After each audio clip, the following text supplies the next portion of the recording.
জয়গুরু। দিনটা ছিল 29শে জুলাই। আদি সপ্তগ্রাম মাতৃ সম্মেলনে যাওয়ার জন্য আমরা তৈরি হয়ে গেছি। তারপরেই লঞ্চ ঘাটে চলে আসলাম, দেখলাম যে লঞ্চের সময় পেরিয়ে গেছে। তারপর প্ল্যান চেঞ্জ করে আমরা টোটো ধরে নিলাম। টোটো ধরে 20 মিনিটের মধ্যেই আমরা আদি সপ্তগ্রাম মামার বাড়িতে পৌঁছে গেলাম।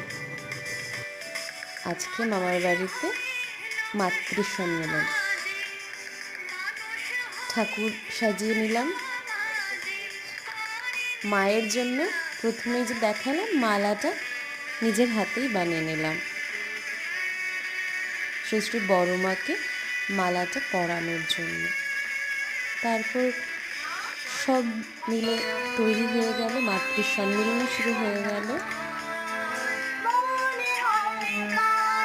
তারপর শুরু হয়ে গেল মাতৃ সম্মেলন।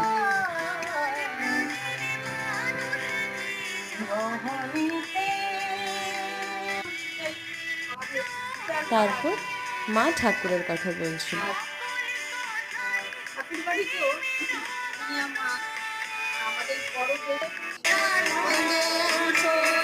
আস্তে ধীরে মাতৃ সম্মেলন শেষের পথে খুব সুন্দরভাবে সুসম্পন্ন হলো মাতৃ সম্মেলন।